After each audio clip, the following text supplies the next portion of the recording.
సహవాసమా అనే పాఠాన్ని ఆలోచిద్దాం. సహవాసం అనగానే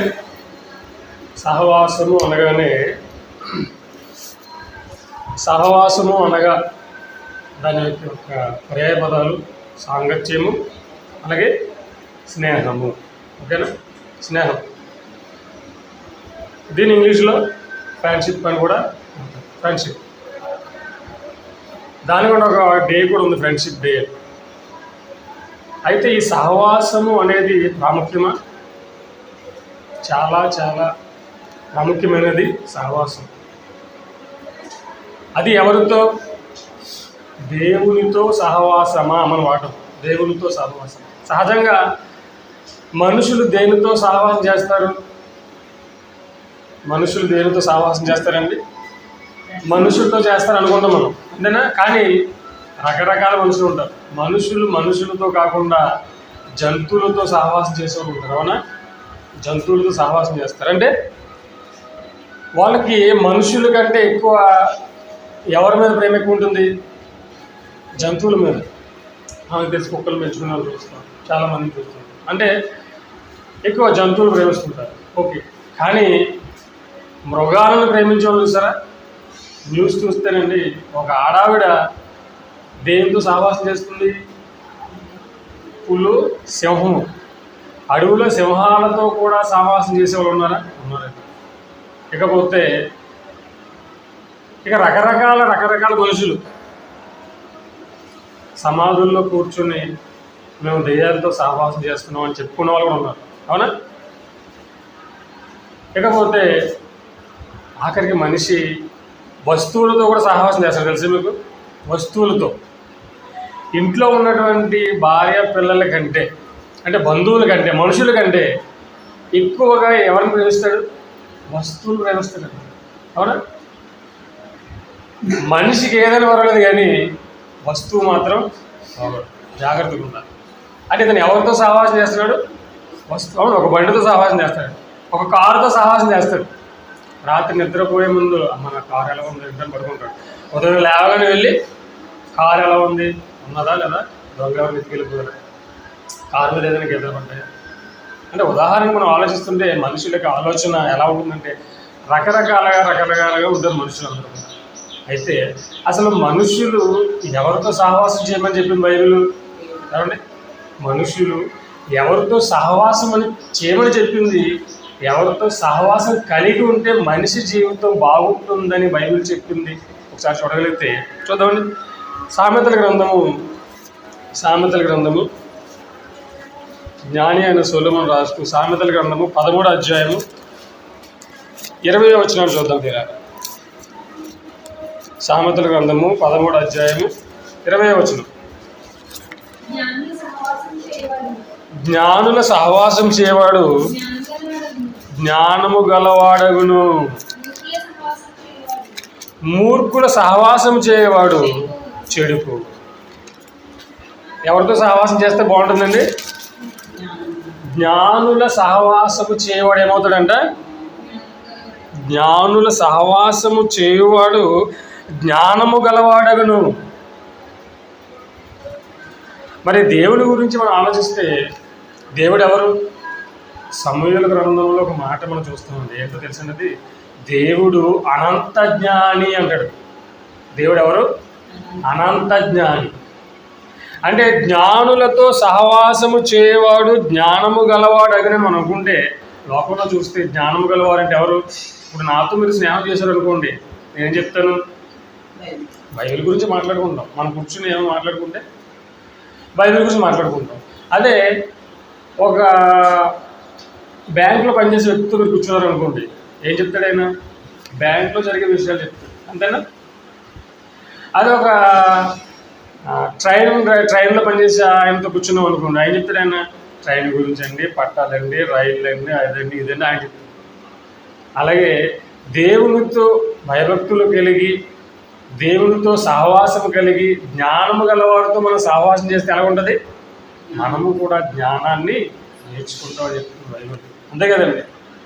ఇప్పుడు ఒక దొంగ కూడా ఉన్నాడండి, మనం దొంగతనం చేయలేదు, కానీ మనం వాడితో సహవాసం చేసామనుకో, మనల్ని కూడా ఏమంటారు? దొంగే అంటారు. అవునా? అదే నేను దొంగనే, కానీ నేను ఒక జ్ఞానం గలవాడితో సహవాసం చేస్తున్నాను. నమ్ముతారు నన్ను కూడా ఏమనుకుంటారు? ఇతను కూడా మంచివాడే అంటారా అంటారా?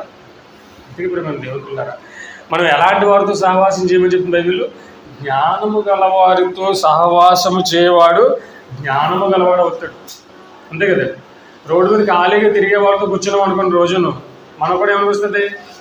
మనకు కూడా ఖాళీగా తిరుగుదాం, ఎటువంటి పని లేకుండా కూర్చోవాలని అనిపిస్తుంది.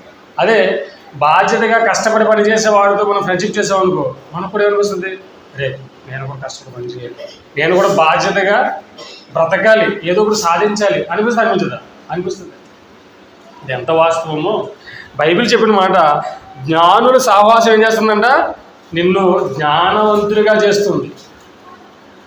జ్ఞానుల సహవాసము గలవాడు జ్ఞానము గలవాడు అవుతాడు, మూర్ఖుల సహవాసం చేయవాడు చెడిపోను. కాబట్టి మరి జ్ఞానులతో మనం సహవాసం చేయాలి, దేవునితో మనం సహవాసం చేయాలి. దేవునితో మనం సహవాసం చేయగలమా? ప్రశ్న. ఈరోజు మన పాఠం ఏంటి? దేవునితో సహవాసం అనే పాఠం మనది. అయితే మనం దేవునితో సహవాసం చేయగలమంటే, దేవునితో సహవాసం చేయగలరండి? చేస్తారా దేవునితో సహవాసం? కష్టమా? కష్టమైనదా? దేవునితో సహవాసం అంటే కొంచెము కష్టమైనదే, అవునా కదా? దేవునితో సహవాసం చేయాలంటే కొంచెం కష్టమైనది. మనుషులతో సహవాసం పర్వాలేదు, కానీ దేవునితో సహవాసం చేయాలంటే చాలా కష్టం. ఎందుకు? మనకున్న ఇష్టాలన్నీ వదిలిపెట్టుకోవాలి ఆయనతో స్నేహం చేయాలంటే. మనుషులతో స్నేహం చేయాలంటే ఎలాగైతే ఇప్పుడు ఒకరు మనతో స్నేహం చేయాలంటే ఉత్తిని ఫ్రెండ్స్ అయిపోతారా? అవరండి. ఎవరు కూడా మనతో ఫ్రెండ్షిప్ చేయాలంటే ఒక వ్యక్తి మనకి ఫ్రెండ్గా మారాలని మనం ఏం చేయాలి? అతనికి ఇష్టలుగా మారాలి. అంతేనా? అతను చెప్పినట్టుగా వింటేనే అతను మనకి ఫ్రెండ్ అవుతాడు. అవునా కదా? చెప్పండి. నిజంగా ఇక్కడ మన లోకంలో ఆలోచిస్తే ఒక వ్యక్తి మనకి ఫ్రెండ్ కావాలంటే ముందు మనం అతనికి నచ్చాలి. అతన్ని మనం ఫ్రెండ్ చేసుకోవాలంటే అతడు మనకి నచ్చాలి. లేకపోతే మనం ఏం చేస్తాం? ఫ్రెండ్షిప్ చేయాలి. అవునా? ఈ లోకంలో ఒక మనిషితో ఫ్రెండ్షిప్ చేయాలంటే, సహవాసం చేయాలంటే ముందుగా నచ్చాలి మనిషి. మరి దేవునితో సహవాసం చేయాలంటే దేవునికి మనం నచ్చుద్దా? నచ్చాలా? నచ్చాలి. కాబట్టి దేవునితో సహవాసము కష్టమేనా? కష్టం. దేవునితో మనం స్నేహం చేయాలంటే ముందుగా మనలో ఉన్న లోపాలను ఏం చేయాలి? సరిచేసుకోవాలి. అందుకే యోబు గారితో భక్తుడు, యోబు గారి స్నేహితుడైనటువంటి వ్యక్తి మాట్లాడతాడు, మనుషులు దేవునితో సహవాసం చేస్తారా అంటే చేస్తారు, కానీ ఎందుకు చేస్తారు? ఇప్పుడు యోబు గ్రంథము 34వ అధ్యాయము, యోబు గ్రంథము 34వ అధ్యాయము 8-9 వచనాలు మనం చూడగలిగితే, యోబు గ్రంథము 34వ అధ్యాయము 8-9 వచనాలు మనం చూడగలిగితే ఒకసారి. చెలికాడ ఆయను, భక్తిహీనులకు సహవాసి ఆయను, నరులు దేవునితో సహవాసము చేయుట వారికి ఏమాత్రమును ప్రయోజనకరము కాదని అతడు చెప్పుకొనుచున్నాడు. ఏంటంటే నరులు దేవునితో సహవాసము చేయుట వారికి ఏమాత్రము ప్రయోజనకరము కాదని అతను చెప్పు. ఏమంటే ఈరోజు చర్చికి వెళ్ళాలి, చర్చికి వెళ్తే ఏమొస్తుందండి? అంతేనండి. చాలామంది అంటారు కదా చర్చికి వెళ్తే ఏమొస్తుంది. ఒక పెద్ద ఆయన కనిపించింది నాతో పనిచేసే ఆయనే. నేను చర్చికి వెళ్ళనండి, చర్చికి వెళ్ళను. ఏం చేస్తాను? మనసులో అనుకుంటాను, అంతే. మనసులో అనుకుంటాను, నాకు అనుకున్నది ఏదో కానుక ఇచ్చేస్తాను మా వాళ్ళకి, వాళ్ళు పట్టుకెళ్ళి చందా వేసేస్తారు, నేను మాత్రం పనికి వెళ్ళిపోతాను. ఎందుకు? మరి పనికి వెళ్ళకపోతే నాకు ఆద కదండి, నాకు ఆదాయం లేదు కదా పనికి వెళ్ళకపోతే. అంటే అతని ఉద్దేశం ఏంటి? దేవుని వలన, దేవుని సన్నిధికి వెళ్ళడం వలన, దేవునితో సహవాసం చేయడం వలన నాకేంటి ప్రయోజనం లేదు. అదే ఈరోజు నేను పనికి వెళ్ళకపోతే ఏమొస్తుంది? జీతం వస్తుంది. కాబట్టి నేను పనికి వెళ్ళడం వలన ప్రయోజనం, దేవునితో సహవాసం చేయడం వలన నాకు ప్రయోజనము లేదు. నిశ్చయం అన్నారు లేదా? మనుషులు అన్నారు చాలా మంది. ఏమన్నా ఈరోజు మనకి పనులు లేవా? మనకి పనులు ఏమి మనకి ఉన్నాయి, కానీ దేవునితో సహవాసము చేయాలి. ఈరోజు కష్టపడి మనం ఈరోజు ఇలా నిలబడి నేను మాట్లాడుతున్నానంటే, మీరు కూర్చుని వింటున్నారంటే గల కారణం ఇదిగో మన శరీరంలో ఉన్న అవయవాలన్నీ కూడా సక్రమంగా పనిచేస్తున్నాయి కాబట్టి. ఇది ఎవరి సెలవు? ఇది దేవుని యొక్క సెలవు. అవునా కదా చెప్పండి. ఒక కోటీశ్వరుడు అండి, మీరు న్యూస్ చూసారు లేదు, ఒక కోటీశ్వరుడు ఏం చేశాడంటే, ఒక పెద్ద పారిశ్రామికవేత్త, బిజినెస్ మ్యాన్, ఆయన సరదాగా ఆడుకుందామని చెప్పేసి హాకీ ఆడడానికి వెళ్ళాడు. వెళ్తే ఏం జరిగింది తెలుసా? హాకీ ఆడుతూ ఆడుతూ గుర్రం మీద అలా వెళ్తూ ఆవలించాడంట. ఆవలించినప్పుడు తేనెటీగ లోపలికి వెళ్ళిపోయింది గొంతులోకి. తేనెటీగ లోపలికి వెళ్ళిపోయి కరెక్ట్గా ఇక్కడ కుట్టేసింది. వెంటనే గొంతులో కుట్టిందనమాట. తేనెటీగ కుట్టిన వెంటనే ఏమవుతుంది? వాసిపోతుంది కదా. వెంటనే కుట్టిన వెంటనే అది వాసిపోయిన వెంటనే లోపలికి ఊపిరి అందకపోవడం వల్ల బ్లడ్ ప్రెషర్ ఆగిపోవడం వల్ల గుండె ఆగిపోవడం, వెంటనే హార్ట్ అటాక్ రావడం, వితిన్ సెకండ్స్లో చచ్చిపోయాడు. ఎవరైనా కోటీశ్వరుడు ఎంతసేపు చనిపోయాడు? సెకండ్స్లో. కాపాడుకోగలిగే ప్రాణాన్ని కాపాడు. ఈ ప్రాణంతో ఈ భూమి మీద మనం నిలబడాలంటే దాన్ని నిలబెట్టగలిగే శక్తి ఎవరికి ఉంది? ఒక్క దేవునికే ఉందండి. ఈ విషయం మర్చిపోయిన ప్రపంచం మనుషులు ఏమనుకుంటున్నారు? నా కష్టం, నా బలం, అంతేనా, నేను చేశాను, నేను సంపాదించాను, నేను కట్టాను. కానీ దీని వెనకాల నిన్ను నడిపిస్తున్నది ఎవరు? దేవుడు. దేవుడు లేకపోతే నువ్వు ఏమీ చేయలేవు, బ్రతకలేవు. అంటే మరి దేవుడు నమ్మన్న వాళ్ళు కూడా బ్రతుకుతున్నారంటే అది వాళ్ళ ఇష్టం, అంతే. దేవుని నమ్మన్న వాళ్ళు కూడా ఎందుకు బతుకుతున్నారంటే వాళ్ళు బ్రతుకుతారు, మనము బ్రతుకుతాం. కానీ ఏదో ఒక రోజు దేవుని నమ్మిన వాడు సంతోషపడతాడు, దేవుని నమ్మనివాడు బాధ. చాలామంది అనుకుంటారు ఏమంటే, నేను ప్రతి వారం చర్చికి వెళ్తానండి, దేవునికి ఇవ్వాల్సింది ఇస్తానండి, నేను అంతా నీతిగా ఉన్నా కానీ నాకే ఎందుకు నేను శ్రమలు అనుకుంటాం కదా మనం. కానీ ఎప్పుడు చర్చికి వెళ్ళిన వ్యక్తి చాలా ఆనందంగా సంతోషంగా ఉంటాడు. కానీ ఏదో ఒక రోజు ఆ సంతోషం ఏమైపోతే వ్యసనం అయిపోతుంది.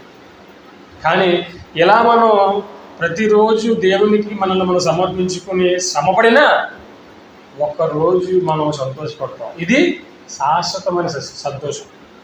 భక్తిహీనమైన సంతోషం శాశ్వతమైనది కాదని, అశాశ్వతమైనది. కానీ ఎన్ని శ్రమలు వచ్చినా, ఎన్ని బాధలు వచ్చినా మనము దేవునితో సహవాసంలో నిలబడగలిగితే ఇది శాశ్వతమైనటువంటి సంతోషం. కాబట్టి ఏమంటారు నరులు ఏమంటున్నారు? దేవునితో సహవాసము చేయుట వారికి ఏమాత్రమును ప్రయోజకరము కాదని అతడు చెప్పుకొనుచున్నాడు అని చెప్పేసి ఎవరన్నారు? యోబు గారి స్నేహితుడు యోబు గారి మీద చెప్తున్నాడు అనమాట. చూసారా? నిజంగా చాలామంది లాభం కోసమే కదా దేవుని నమ్ముతారు. కానీ బాప్తిజం తీసుకున్నారా? తీసుకున్నామండి. ఎందుకు తీసుకున్నారండి అంటే అయ్యగారు బట్టలు ఇస్తా అన్నారు, భీమా వస్తా అన్నారు, నెల అలాగే ఇచ్చారుగా చాలామంది బాప్తిజం. లాభం కోసమేనా? సరే, ఇలా దేని గురించి మనం ఆలోచించిన సమాధుల్లో చోటు వస్తుందని కూడా బాప్తిజం తీసుకుని ఉన్నారు. కాబట్టి దేవునితో సహవాసం చేస్తే ఎందుకు చేస్తారంట? లాభం కోసం. ఏంటి నాకు లాభం ఏంటంటే ఈరోజు చర్చకి రావాలంటే, ఈరోజు నేను చర్చకి రావాలంటే దేవుని మాటలు వినాలంటే నాకేంటి లాభం? మీరు ఎప్పుడో ఒక పాత సినిమా చూసి ఉంటారు, అందులో ఒక మాట మాట్లాడాలంటే నాకేంటి లాభం అడుగుతారు. అంటే లాభం లేకుండా మాట కూడా మాట్లాడటం అనమాట. అంటే మనిషి భూమి మీద దేవుని నమ్మాలన్నా అతనికి ఏదో ఒక లాభం కావాలి. అయ్యే నాకు దేవుడు ఏం చేస్తాడా? చేస్తారు. ఏం చేస్తారు? మీకు రోగాల, అప్పుల, ఏమైనా తీరని బాధల రండి, ఏం చేస్తాడు దేవుడు? అవన్నీ కూడా దేవుడు మిమ్మల్ని తీర్చేస్తాడు. కాబట్టి దేవుడు ఎందుకు రండి. ఎందుకు వస్తున్నాడు ఆయన? ఈ లోక సంబంధమైనటువంటి బాధలు, శ్రమలు పోగొడతాడన్న ఉద్దేశంతో వచ్చాడు, అంతేనా? కానీ ఎందుకు రావాలి? దేవుడి కోసం, దేవుని వద్దకు ఎందుకు రావాలి? పరలోకం వెళ్ళాలి. కాబట్టి చనిపోయిన తర్వాత మరో లోకం ఉంది. ఆ లోకానికి నేను వెళ్ళాలంటే ఈ భూమి మీద నేను దేవుడితో సహవాసం కలిగి ఉండాలి అన్న విషయంతో ఎవరైనా వస్తున్నారా? అంటే దేవుని యొద్దకు మనిషి రానివ్వకుండా దెయ్యం ఎలా మభ్య పెడుతుంది చూడండి. మోసం చేస్తుంది కదా, మోసం చేస్తుంది లేదా? చేస్తుంది. ఇలా ఆలోచిస్తే మనకు తెలిసిన వ్యక్తి బైబిల్లో అబ్రహాం గారు. ఏం చేశాడు ఆయన? చూడండి, యాకోబు గారు రాస్తూ యాకోబు పత్రికలో ఆయన గురించి ఏం మాట్లాడాడో మనం చూడగలిగితే, యాకోబు పత్రిక 2వ అధ్యాయం. యాకోబు పత్రిక 2వ అధ్యాయము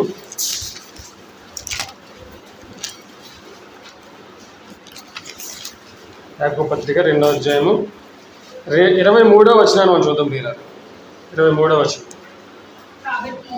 కాబట్టి అబ్రహాము దేవుని నమ్మెను, అది అతనికి నీతిగా ఎంచబడెను అని లేఖనము నెరవేర్చబడెను. మరియు దేవుని స్నేహితుడని అతనికి పేరు కలిగెను. ఎవరండి? దేవునికి స్నేహితుడు. అబ్రహాము గారు ఎవరండి? దేవునికే స్నేహితుడా? అవును, నేను పలానా సీఎం గారికి స్నేహితుడంటే ఏమంటే ఈయన ఎమ్మెల్యే గారు తాలూకా అంటే కానీ ఎలా ఉంటుంది మనకి? ఏమంటే ఈయన ప్రెసిడెంట్ గారు తాలూకా అంటేనే సీఎం వారికి ఎందుకు? మన గ్రామంలో ఉన్నటువంటి ఏమంటే ఈయన ప్రెసిడెంట్ గారు తాలూకా కానీ ఎలా ఉంటుంది మనకి? ఏమో ప్రెసిడెంట్ గారు తాలూకా అంటే ఏమంటే ఎమ్మెల్యే గారు తాలూకా అంటే అలాంటిది ముల్లోకాలను కలిగించినటువంటి సర్వశక్తి గల దేవునికి ఎవరంటేనా ఫ్రెండ్? ఎవరు? కానీ మనం లోతుగా ఆలోచిస్తే దేవుడు మనుషులతో స్నేహం చేస్తాడా? అంటే అబ్రహాము గారితో స్నేహం చేసిన దేవుడు నాతో స్నేహం చేస్తాడా? మీతో స్నేహం చేస్తాడా? చేస్తాడండి. అబ్రహాము గారితోనే దేవుడు ఎందుకు స్నేహం చేశాడు? ఒకవేళ అబ్రహాము గారితో స్నేహం చేసిన దేవుడు నాతో చేయలేదనుకోండి, మీతో చేయలేదనుకోండి, ఏమవుతాడైనా? దేవుడు పక్షపాత అవుతాడు. అంతేనా? అవుతుంది. అయితే అబ్రహాము గారితో స్నేహం చేసినటువంటి దేవుడు మనతో కూడా స్నేహం చేయాలంటే మనలో ఎలాంటి విశ్వాసం ఉండాలి? అబ్రహాము లాంటి క్యారెక్టర్ ఉండాలి. పెద్ద పెద్ద నాయకులు ఉంటారు, గొప్పవాళ్ళు. వాళ్ళందరితో స్నేహం చేస్తారా? అందరితో చేయరండి. వాళ్ళు స్నేహం చేయాలన్నా, వాళ్ళు మన ఇంటికి రావాలన్నా ఏముండాలి మనలో? వాళ్ళకి నచ్చే లక్షణాలు ఉండాలి, వాళ్ళకి నచ్చే గుణాలు ఉండాలి మనలో. పెద్ద వాళ్ళు మన ఇంటికి రావాలనుకోండి, మన ఇల్లు ఎలా ఉండాలి? మన ఇల్లు కూడా పెద్దగానే ఉండాలి. అదే పెద్ద వాళ్ళు మన ఇంటికి వచ్చినప్పుడు మనలో చిన్న గుడిసె అనుకోండి, వస్తారా? మనకి రాలేరు. అంత స్థాయికి మనం వెళ్ళలేము. అలాగే దేవుడు మనతో స్నేహం చేయాలంటే మన స్థితిగతులు ఎలా ఉండాలి? మన లక్షణాలు ఎలా ఉండాలి?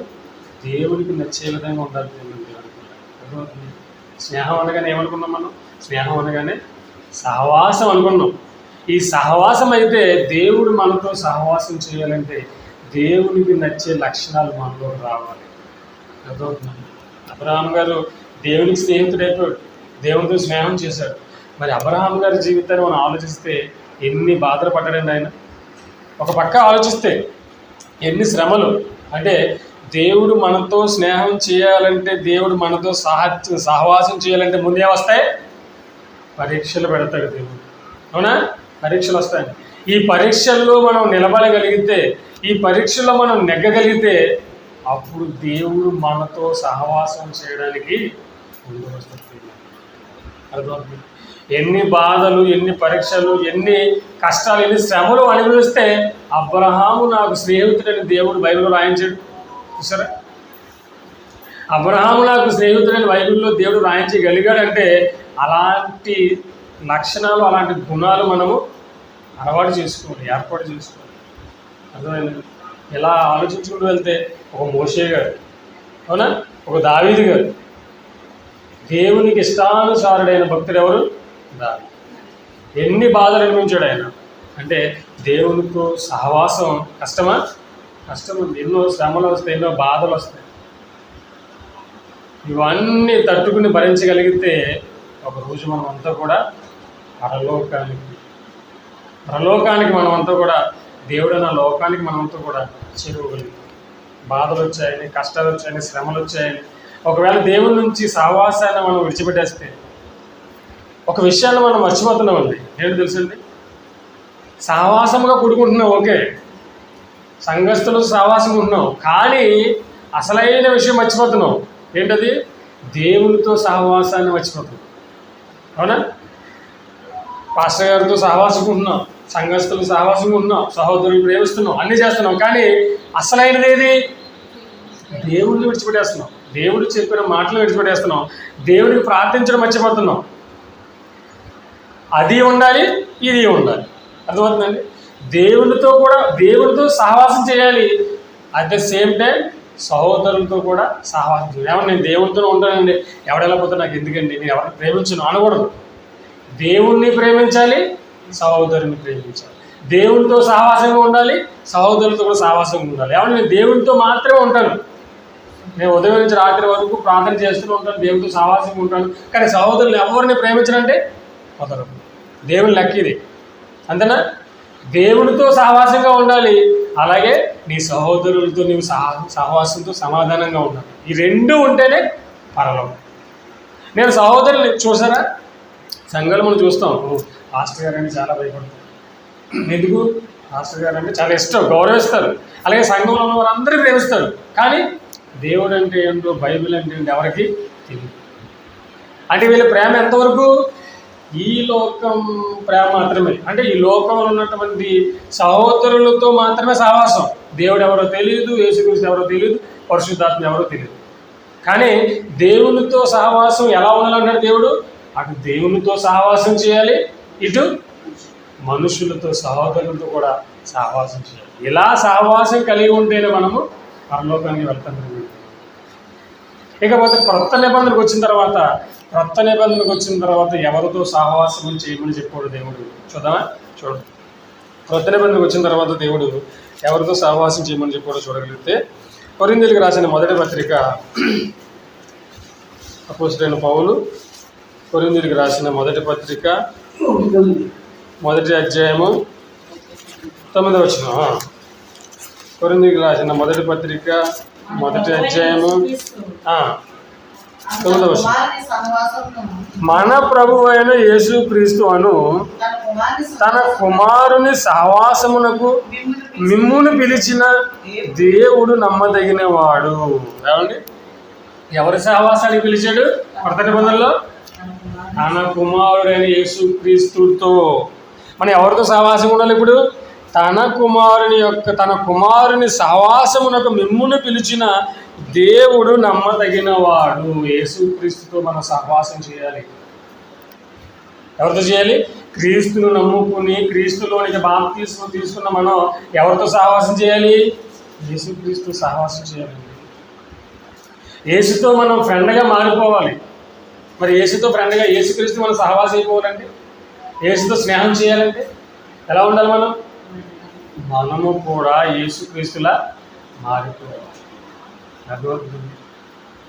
పాత నిబంధనలు అబ్రహాం గారిని, దావీదు గారిని, మోషే గారిని, ఇలాంటి భక్తులందరినీ మనం ఆలోచిస్తే వాళ్ళందరూ దేవుడితో సహవాసం చేశారా? చేశారు. కానీ కొత్త నిబంధనకు వచ్చేసరికి మనము అందరూ ఎవరితో సహవాసం చేయాలి ఇప్పుడు? యేసుక్రీస్తుతో. ఎందుకు? ఆయనే మార్గం. తండ్రి వద్దకు వెళ్ళాలంటే, తండ్రి వద్దకు చేరాలంటే ప్రతి ఒక్కరు ఈ భూమి మీద ఎంత గొప్పవాడైనా సరే ఎక్కడికి వెళ్ళాలి? యేసుక్రీస్తు వద్దకు వెళ్ళిపోవాలి. యేసుక్రీస్తు నామములో బాప్తిస్మము తీసుకోవాలి. యేసుక్రీస్తు సహవాసం చేయాలి. సహవాసం చేస్తే ఎలా ఉంటుందండి? ఉదయం లేవగానే ఆయన గురించి ఆలోచించాలి. ఎప్పుడు ఎప్పుడు ఎప్పుడు ఎప్పుడు ఎప్పుడు దేవునితోనే, ఎప్పుడు యేసుతోనే, ఎప్పుడు బైబిల్తోనే. ఇందుకే సహవాసం సహవాసం సహవాసం అన్నారు కదా. అసలు ఏంటండి సహవాసం? సహవాసానికి అర్థం ఏం చెప్పింది బైబిల్? ఏం చేస్తే నేను దేవునితో సహవాసం చేసినట్లు, ఏం చేస్తే నేను దేవుని యొక్క ఆజ్ఞను నెరవేర్చినట్లు, అసలు ఏంటి సహవాసం వెనక ఉన్నటువంటి బైబిల్ ఇచ్చినటువంటి డెఫినేషన్ ఆలోచిస్తే చూడండి. యోహాను రాసినటువంటి మొదటి పత్రిక, యోహాను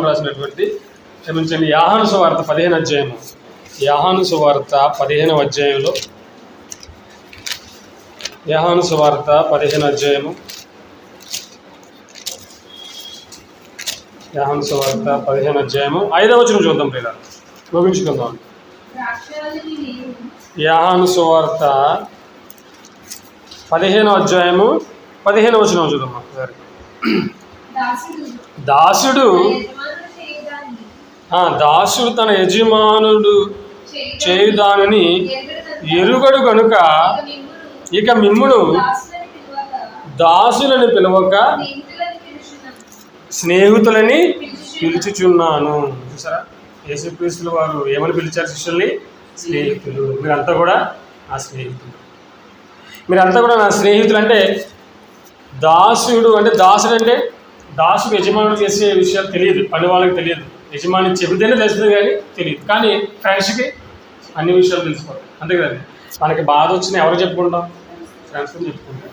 అలాగే సంతోషం వచ్చినా ఫ్రెండ్స్తో చెప్పుకుంటాం. అంటే స్నేహితులం అయిపోయామంటే మనం ఇదిగో మీరు దేవునితో సహవాసంగా ఉన్నారా? మీరు దేవునితో సహవాసంగా ఉన్నారో లేదో ఒక పరీక్ష. ఏంటది? మీకు దేవుని గురించినటువంటి విషయాలు మీకు తెలుసా? దేవుడు ఎలా ఉంటాడు, దేవుడు ఎక్కడ ఉంటాడు, ఏమండి మనిషి భూమి మీదకి ఎప్పుడు వచ్చాడు, ఎందుకు వచ్చాడు, ఈ విషయాలన్నీ మీరు తెలుసుకున్నారనుకోండి, మీరు ఎవరు? దేవుడికి స్నేహితులు. ఎందుకు? ఈ విషయాలని మనకు తెలుసుకొని, ఎలా తెలుసుకొని? బైబిల్ మనం రోజు వింటున్నాం, చదువుతున్నాం కాబట్టి మనం ఎవరితో సహవాసం చేస్తున్నాం? దేవుడితో సహవాసం చేస్తున్నాం. అర్థమవుతుందండి? దేవునితో సహవాసం చేస్తున్న వారందరికీ దేవుని యొక్క విషయాలన్నీ తెలుసు. అవునా? తెలుసండి. ఎందుకు? మన బైబిల్ చదువుతున్నాం కాబట్టి. ఇదిగో జగత్తు పునాది పుట్టక మునిపే, కాబట్టి జగత్తు పునాది పుట్టక మునిపే మనలను క్రీస్తులో దేవుడు ఏర్పాటు చేశాడని, మన పాపముల నిమిత్తం యేసుక్రీస్తు ఈ భూమి మీద బలి అయిపోయాడని, ఆయన రక్తము ద్వారా మన పాప విమోచన కలిగించాడని, ఈ విషయాలు మనకి ఎలా తెలిసినాయి? దేవుడితో మనం స్నేహం చేస్తున్నాం కాబట్టి ఈ విషయాలన్నీ తెలిసిపోయిన అర్థమవుతుందా? కాబట్టి అందుకు యేసుక్రీస్తు వారు విషయాలన్నీ వాళ్ళకి చెప్పేసిన తర్వాత మీకు అన్ని విషయాలు తెలుసు కాబట్టి మిమ్మల్ని ఇంకా దాసులను పిలవకుండా ఏమని పిలుస్తున్నాడు? స్నేహితులు అని పిలుస్తున్నాడు. చూసారా? మనం కూడా దేవునికి స్నేహితులు అయిపోయామా? దేవునికి స్నేహితులుగా ఉంటున్నామా? అంటే దేవునికి స్నేహితులుగా ఉన్న వాళ్ళు ఏం చేస్తారు చూడండి. మొదటి యోహాను పత్రిక, అర్థమవుతుందండి? మొదటి యోహాను పత్రిక మొదటి అధ్యాయము, మొదటి యోహాను పత్రిక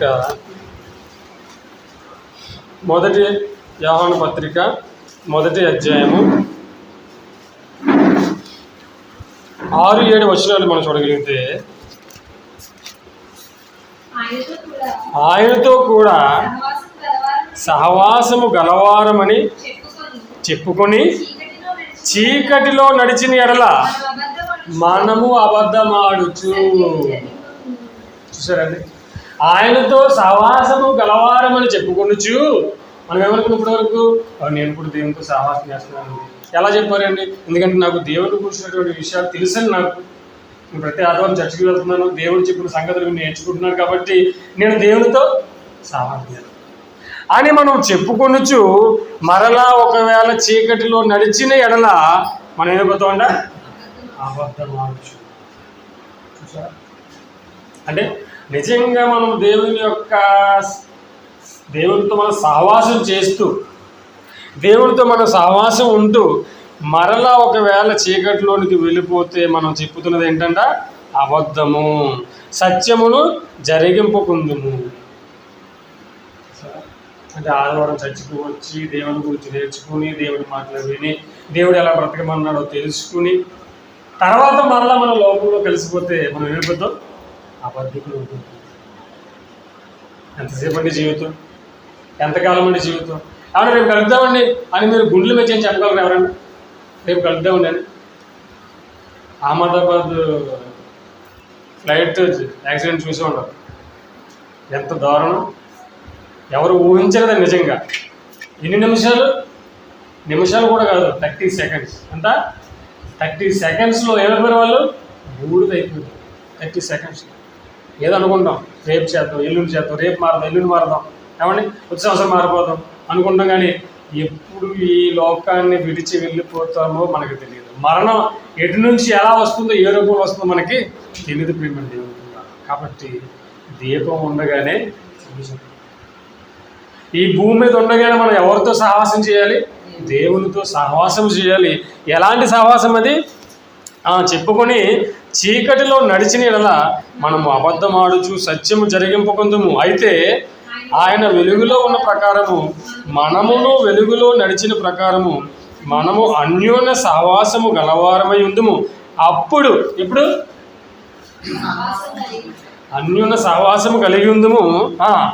అప్పుడు ఆయన కుమారుడైన యేసు రక్తము ప్రతి పాపము నుండి మనలను పవిత్రముగా చేయను. మళ్ళీదండి, సహవాసముగా ఉంటే సరిపోదు, కానీ ఎలా ఉండాలంట? అన్యోన్య సహవాసము గలవారమై ఉండాలి. అన్యోన్య సహవాసం అంటే అన్యోన్యము అనే పదం ఎక్కడ పడతాం మనం ఎక్కువగా? అంతే, భార్యాభర్తల మధ్య ఎంత అన్యోన్యం ఉన్నారు అంటే భార్యాభర్తలు ఎలా ఉంటారంటే దేనికైనా సరే, భర్త లేకుండా భార్య ఉండలేదు, భార్య లేకుండా భర్త ఉండలేదు. ఎందుకు ఈ భార్యాభర్తల బంధాన్ని దేవుడు భూమి ఏర్పాటు చేశాడు అని ఆలోచిస్తే, ఇదిగో ఆ బంధాన్ని చూసైనా నీవు దేవునితో బంధం కలిగి ఉండాలనే విషయాన్ని గ్రహించలేండి. చూసారా? అన్యోన్య సహవాసము మనం కలిగి ఉంటే అప్పుడు ఏం జరుగుతుందంట? అప్పుడు ప్రతి పాపము నుండి యేసు రక్తము మనలను పవిత్రులుగా చేయాలి. ఎప్పుడు? అన్యోన్య సహవాసము గలవారం అయితేనే యేసు రక్తము మన పాపాలని కడుగుతుంది. అలా పై పైన సహవాసం కలిగి ఉంటే కడగదా? కడగదండి. కడగకపోతే ఎక్కడ పోతాం? పాపాలని పోతాం. చూసారా?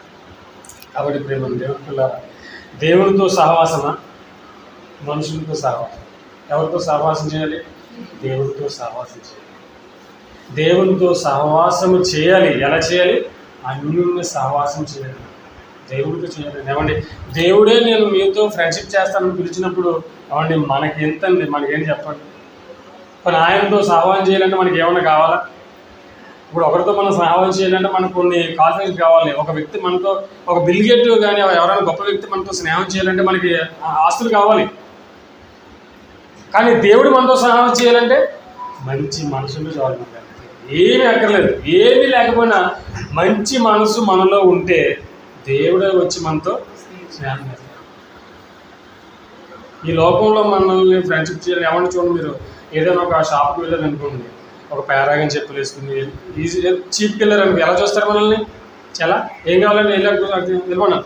అదే మంచి టక్ చేసుకుని, షూ వేసుకుని, మంచి ఆ గోల్డ్ చైన్ వేసుకుని వెళ్ళాం అనుకోండి, కార్లో దిగామని, సార్ రావు సార్ అని చెప్తుంది, బండితోనే ఏమన్నా సార్ పార్క్ చేస్తారు. అంటే ఈ భూమి మీద మనుషులు గొప్ప వాళ్ళకి మాత్రమే వాల్యూ ఇస్తారు, కానీ దేవుడు పైకి కనిపించే వేషాన్ని దేవుడు చూడవచ్చు. మంచి బట్టలు వేసుకుని నిలబడ్డాం అనుకుని అందరూ మనం పలకరిస్తారు. అదే చిరిగిపోయిన బట్టలు వేసుకుని అనుకోండి, ఎవరు మనల్ని పట్టించారు.